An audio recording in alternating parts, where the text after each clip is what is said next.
In a dusty garage in Flagstaff, Arizona, a man once planted a single sunflower seed in a cracked coffee mug.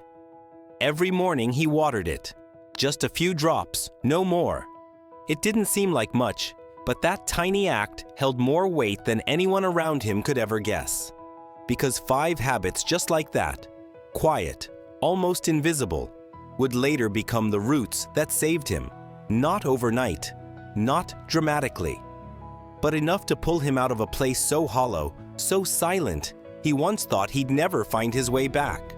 Until he did, one drop at a time. He was never the kind of man people noticed when he walked into a room.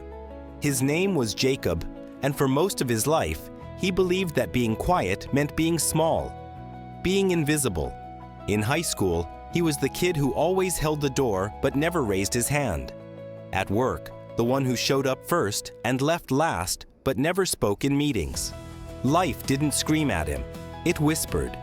And so he whispered back, until one day, the quiet started to echo.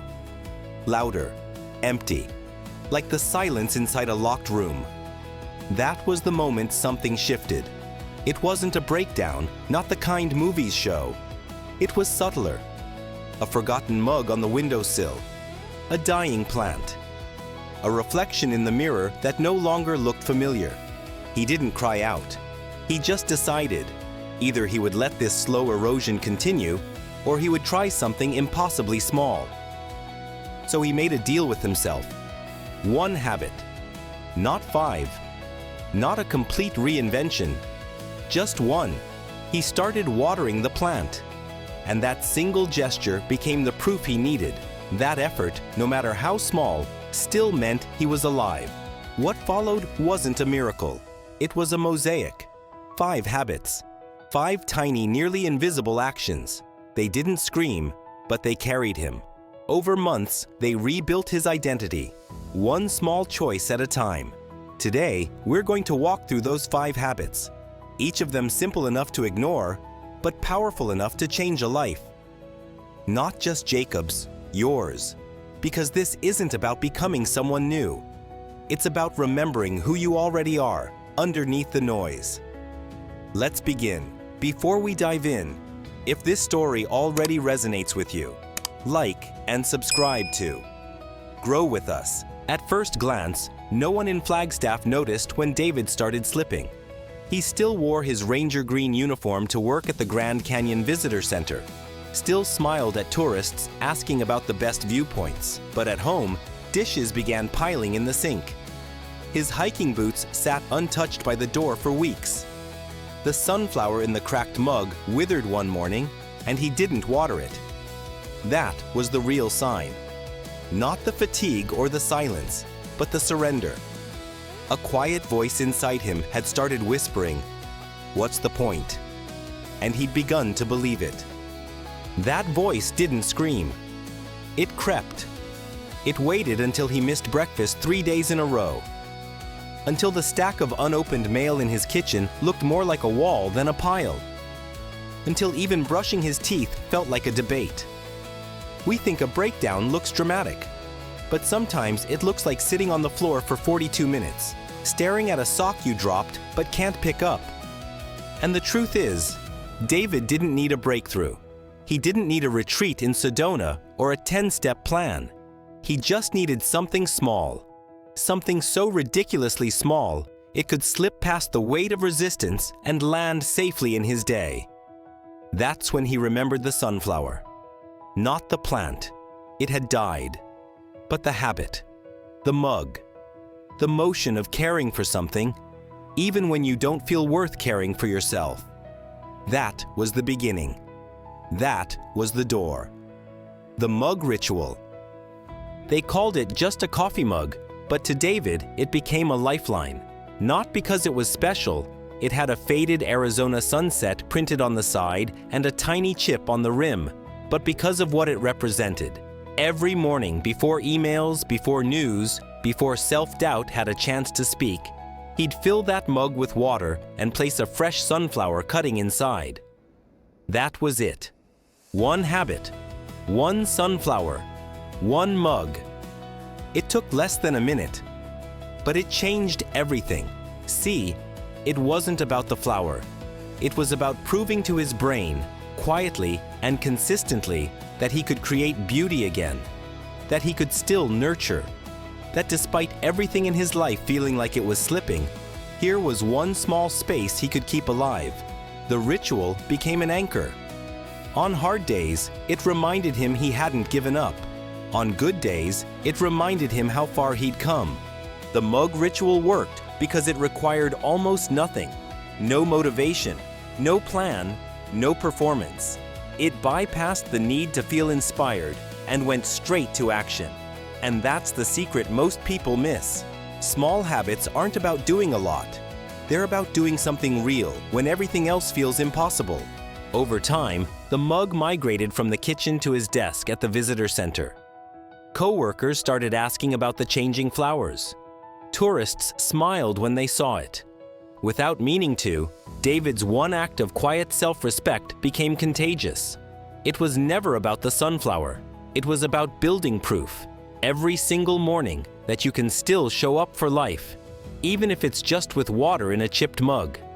The 2-minute walk. It started with a lie. David told himself he was just walking to the mailbox.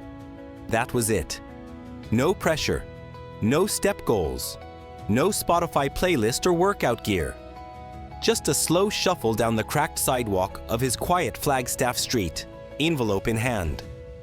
But when he got there, he kept going. Past the mailbox, past the neighbor's rosemary bush, past the rusted red fire hydrant where his childhood dog used to stop. 2 minutes. That was the deal. Because 2 minutes wasn't a workout. It wasn't intimidating. It didn't ask him to get back on track. It simply asked him to move, to change his scenery by half a block. And that was enough. On some days, he'd return after 2 minutes, and that was a win. On others, his body would carry him farther. One morning, he ended up at the edge of Buffalo Park, where the air smelled like pine and the clouds looked like open hands. The genius of the 2-minute walk wasn't in the distance. It was in the permission. It allowed David to trick the weight of inertia, to bypass the pressure of performance and just begin. No grand expectations, just motion, just life continuing, step by step. Eventually, those 2-minute walks grew into 10, then 20. Not every day, not perfectly, but they grew. His heart got stronger. So did his sense of self, because every step whispered something his mind wasn't ready to believe yet. You're not stuck. You're still going. The 9:41 whisper. Every morning at exactly 9:41 a.m., Claire's phone lit up, not with an alarm, but with a quiet nudge. Just a simple message she had written to herself weeks before. You're allowed to pause. At first, it felt unnecessary. Her mornings in Portland were always packed. Emails, back-to-back calls, a to-do list that never flinched. But something about that exact time, 9:41, began to matter. It wasn't arbitrary. It was the moment between her second coffee and the spiral. That hour when her mind would start sprinting ahead to all the things she hadn't done, the people she might disappoint, the future that always seemed too loud. The 9:41 whisper became a ritual.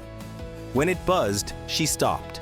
For 30 seconds, maybe a full minute. Sometimes she'd close her eyes. Sometimes she'd just look out the window at the rainy skyline and breathe. No deep meditation, no big reset, just a pause, like a comma in a sentence that was trying to run too long. It didn't fix everything, but it gave her back her breath. It gave her space to notice the moment she was in before it passed. It was a reminder that presence doesn't need an hour. Sometimes it only needs a whisper at 9:41. And in that small space, she began to reclaim her mornings, not through control, but through compassion. She stopped judging her pace and started honoring her limits. Her days were still full, but they were no longer overflowing, because that tiny habit taught her what no productivity hack ever had. Stillness is a form of strength. Which of these habits whispered something to you today?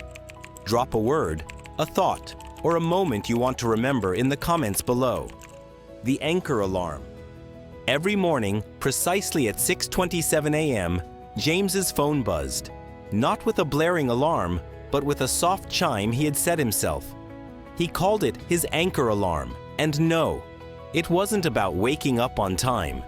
It was about anchoring himself before the world pulled him in 10 different directions. That tone became more than a notification. It became a moment of sacred pause. At first, it was just 10 seconds of breath. Then, it grew into a simple 3-minute ritual.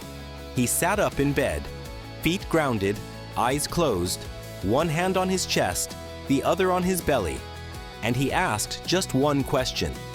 How do I want to show up today? Some days the answer was calm. Other days it was focused, or gentle, or even just awake. Whatever it was, he carried that intention with him, into his emails, into traffic, into hard conversations. It became his compass. The power wasn't in the alarm itself, but in what it represented. A promise to start the day grounded, not reactionary. And the beauty of it? You don't need an app or a meditation cushion or a quiet mountain cabin. You just need a moment, a question, a choice. James chose to begin instead of be swept away. And you can too. What if your first alert tomorrow wasn't a demand, but a doorway? What if you gave yourself those 3 minutes before the scroll, before the rush, before the noise? You don't have to change your whole morning routine, just anchor it. Let that tiny act of presence ripple into every part of your day. Because the way you start your day becomes the way you live your life. The 1-minute mirror. Every night before brushing her teeth, Evelyn stood in front of the same rectangular mirror in her apartment just outside Chicago. It wasn't fancy, just a standard bathroom mirror with a few smudges she kept meaning to clean. But what she did in front of that mirror every evening was sacred. It started during a rough patch, when her days felt like battles and her nights felt like escapes. One evening, after a particularly exhausting day, she looked into the mirror, not to check her reflection, but to meet her own eyes. And she whispered something she hadn't said to herself in years. "I'm proud of you for showing up today." That was it. Just one sentence. But something shifted. Her shoulders dropped. Her breath slowed. She felt seen. So she did it again the next night, and the next. Eventually, she called it her 1-minute mirror, a nightly habit where she spoke to herself like she would to her best friend. Some nights it was gentle encouragement. Other nights it was a hard truth delivered with kindness. And sometimes it was just silence, holding space for herself. It wasn't about ego. It was about intimacy with herself. A daily ritual of reconnecting, recalibrating, and releasing the pressure she carried all day long. And that 1 minute began to change how she moved through the rest of her life. She stopped performing and started participating. She no longer waited for others to validate her worth because she had already done it. One mirror, 1 minute, one habit that turned reflection into restoration. It wasn't always like this for James. Long before anchor alarms and whispered mirror rituals, he lived in constant reaction. The version of him you've met so far, the one who grounds his day before sunrise, was once a man who hit snooze 6 times before rolling out of bed with a racing heart and a tangled mind. He wasn't late because of laziness. He was late because he couldn't bear to meet another day that felt like a mirror of the last. Waking up meant returning to a world where everything felt urgent and nothing felt meaningful. Back then, he worked at a startup in downtown Boston, a glass and steel kind of place where the coffee was free and the burnout was silent. On the surface, James had what many would call success. A corner cubicle, stock options, a LinkedIn bio that sounded impressive. But behind that was a quiet desperation. He moved like a machine, said yes to everything, skipped lunch, and came home too tired to cook, too wired to sleep. There was one night that cracked it all open. He had just gotten off a late Zoom call, his 4th back-to-back, and walked into his kitchen to find a stack of unopened mail, a cold microwave meal, and the sound of his own breath louder than anything else. He stood there, hand on the counter, and whispered out loud, "I don't want this to be my life." And it wasn't a dramatic moment. There were no tears, no angry table flips, just a quiet knowing that something had to change. Not everything, but something. That night, he didn't draft a 5-year plan. He didn't sign up for a 30-day challenge. He did something smaller. He took a Post-it, wrote, "I'm here," and stuck it to his bathroom mirror. It was the first note he left for himself, and he didn't even know why. He just needed a reminder that he existed, that he was still there. That tiny gesture became a turning point, not because it fixed him, but because it found him. From that moment forward, change didn't come in tidal waves. It came in ripples. He started walking after dinner, just around the block. He deleted the email app from his phone every Sunday night and reinstalled it Monday morning, just to reclaim one full day. He swapped one meeting a week for a silent lunch in the park. None of these actions were impressive on their own, but together they built something new. A life with breathing room. A life with awareness. A life with his name on it. James didn't become a guru or a minimalist or a morning person who makes green smoothies and writes affirmations by candlelight. He just became someone who remembered to pause, to notice, to speak gently to the person in the mirror. He became someone who understood that small habits don't just shift your day, they shift the direction of your story. And maybe that's where your story is too. On the edge of exhaustion, whispering quietly, "I don't want this to be my life." If that's you, I want you to know, you don't need to change everything. You just need to notice something. Start smaller than you think matters.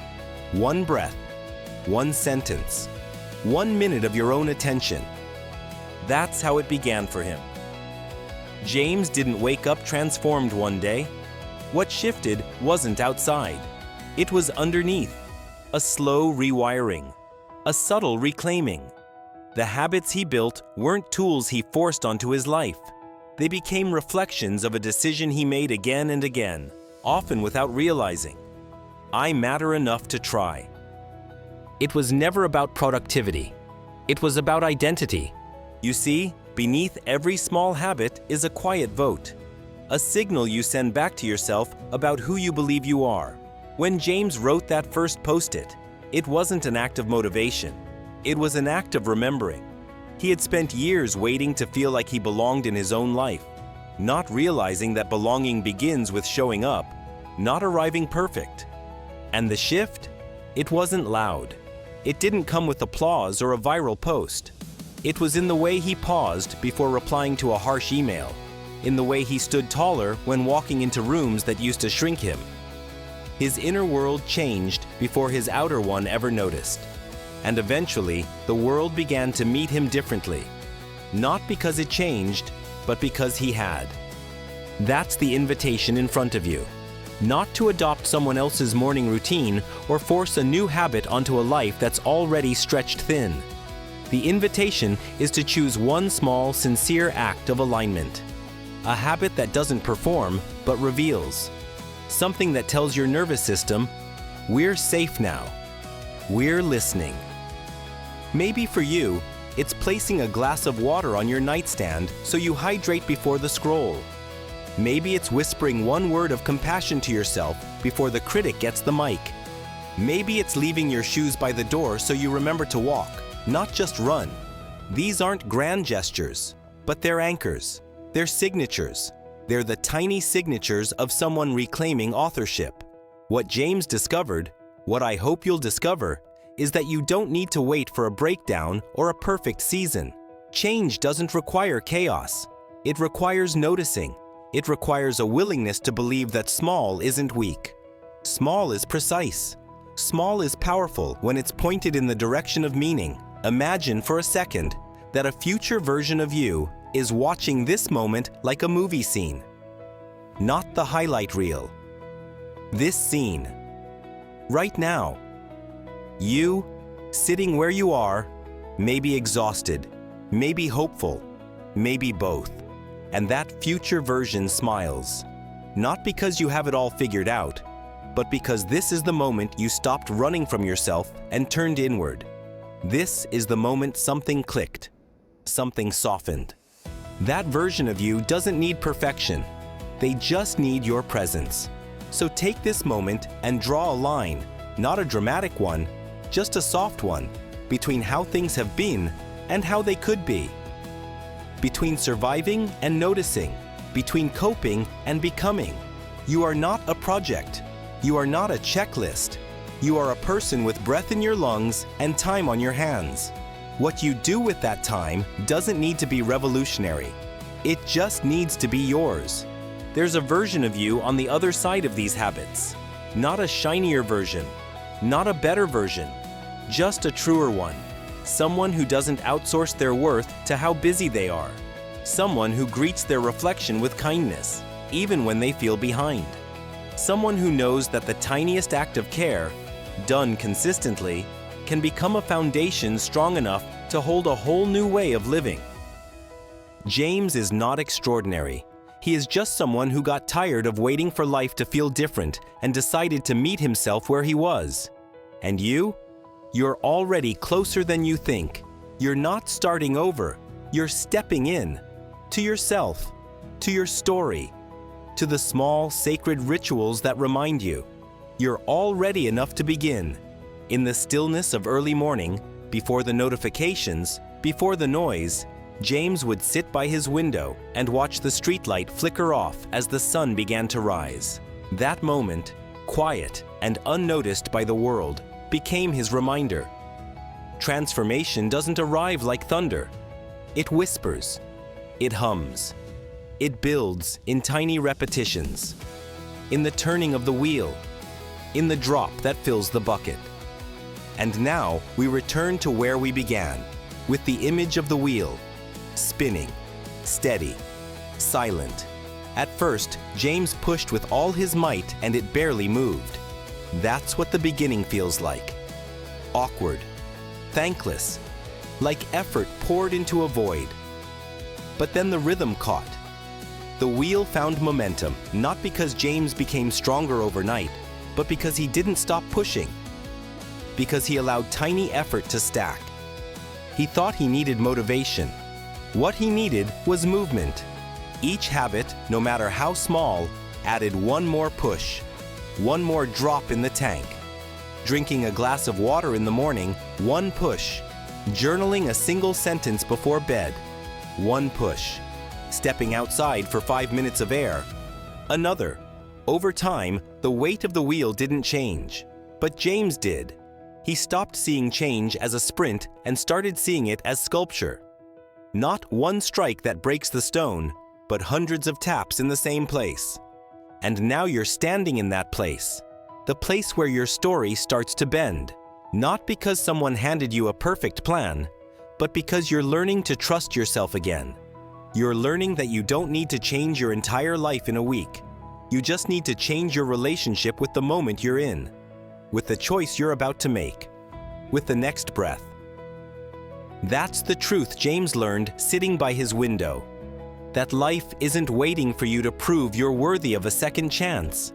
It's offering you a million small ones, right now, again tomorrow, and again the next day. The magic isn't in the habit, it's in the way that habit shifts who you believe you are. He didn't become someone new. He remembered who he was before the noise, before the pressure, before he forgot that enough isn't earned through exhaustion. It's reclaimed through presence. So when you leave this video, don't look for fireworks. Look for a flicker, a whisper, a breath. Look for the tiny sacred spaces where you get to say, "This is who I am becoming." Not loudly, not perfectly, just honestly. Because in the end, the wheel turns not by force, but by rhythm. By showing up, by beginning again, and again, and again. If this story stirred something in you, like and subscribe. Let's keep turning the wheel together.